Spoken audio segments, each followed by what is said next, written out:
Hi everybody. The previous modules of the first 2 weeks on the fundamentals of growth and development, brain complexity, theoretical underpinnings with special reference to learning and cognitive aspects of young children are all insights and research evidence from great thinkers and scientists. These insights and research evidences, along with the objectives and developmental milestones dealt in the 2 videos of this module, has to be compiled together to put forth certain universal principles to practice ECCE in the real life setting, though the principles are influenced by the individual and the cultural needs.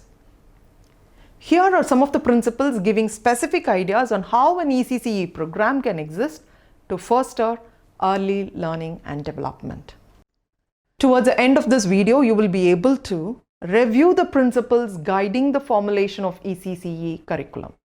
The principle 1 is learning and development happens in every domain and all the 3 domains stay interconnected. The 3 major domains of development, namely physical, cognitive and psychosocial, are said to be interrelated. In other words, a change or development in one domain affects the other 2 domains. Hence, ECCE framework should be devised in such a way that it addresses every domain and its subdomains of development. The second principle is that the learning and development follows a predictable sequence. Amidst the cultural and contextual variations, a predictable sequence of learning and development is observed among children of 0 to 6 years. By realizing that any change and development is predictable, the ECCE framework should be in such a way that it fosters every domain of development along with its subdomains as and when needed, providing rich, appropriate experiences and stimulative activities. The third principle is development and learning through predictable, though predictable, they vary from individual to individual. The individual variation in the process of development and learning accounts to the strengths and weaknesses of each child. Even among siblings, no 2 children are alike. They have different patterns and timing of development. Moreover, they have a distinct style of learning, wherein the stimulation or experiences provided have different accountability among children. The fourth principle is that the experiential learning leads to the holistic development.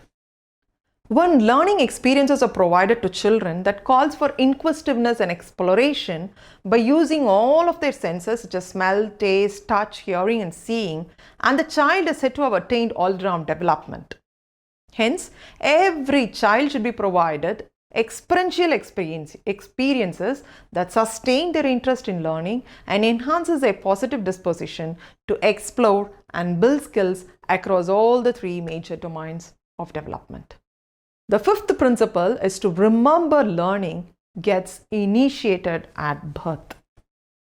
As Piaget had rightly said that a newborn child starts learning things around them through reflexes, it becomes imperative to provide early care and stimulation for a child towards fostering development and learning. Moreover, the rapid synaptic connections in the first few years of life account to the later mastery over a skill or a potential. The sixth principle is that the development and learning is a product of maturation and experience. In other words, the interaction between the genetic endowment of a child and the level of stimulation a child gets accounted to the holistic development. For example, for a child whose genetic potential predicts healthy development is poorly fed in the early years for one or the other reason, the potential goes unfulfilled. On the other hand, for a child with limited potential of healthy development due to an inherent condition, when exposed to optimal simulative experiences, the impact of the limited potential gets maximized. Principle 7 is that there are critical periods in development.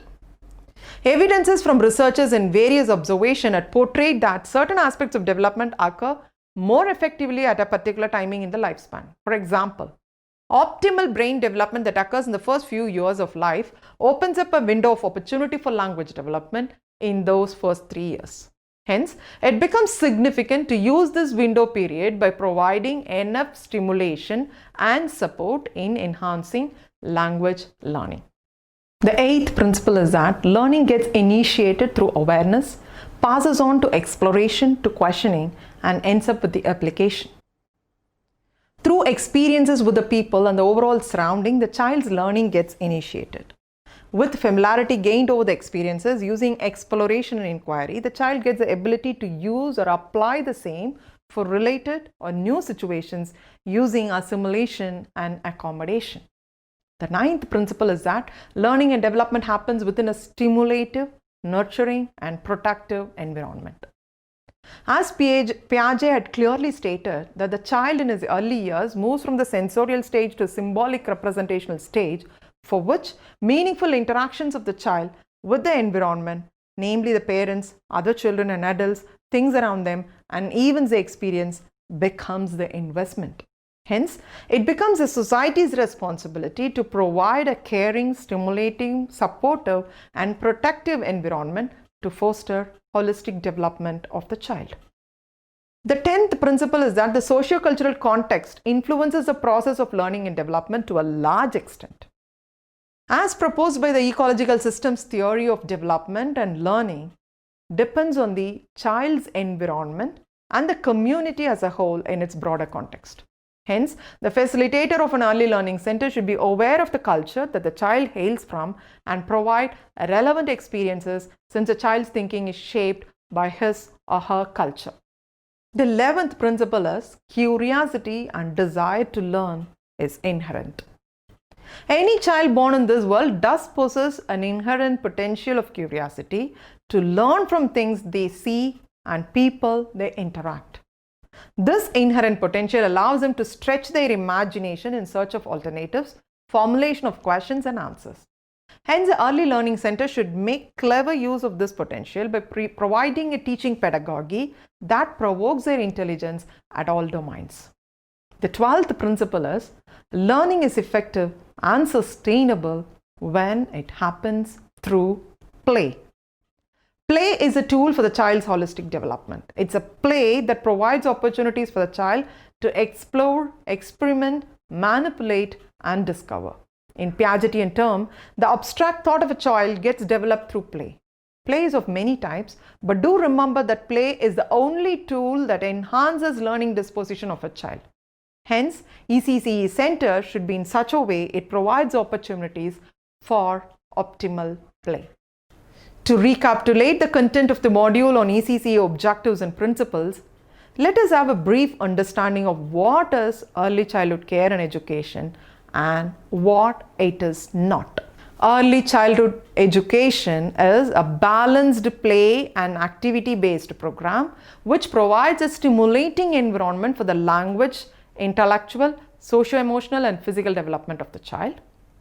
It is a child-centered program catering to an individual's child's learning and emotional needs, employing individual, small and large group activities with one-to-one communication, lays the foundation for the development of reading, writing and number work. It is a school readiness program which readies children for learning to read, write and to do arithmetic later. It is a program which indirectly promotes self-control and thereby inner discipline. Early childhood education is not a syllabus-bound program for teaching 3 arts, reading, writing and arithmetic, nor a song and a rhyme and go home approach. It is not a teacher-centered program that follows a formal classroom approach as in school. It is not a downward extension of the primary grades. It is not a program which demands unquestioning obedience or exercises strict classroom discipline. It is not a program to conduct tests to know how children are learning and developing. So, thank you. Hope to meet you on the next video.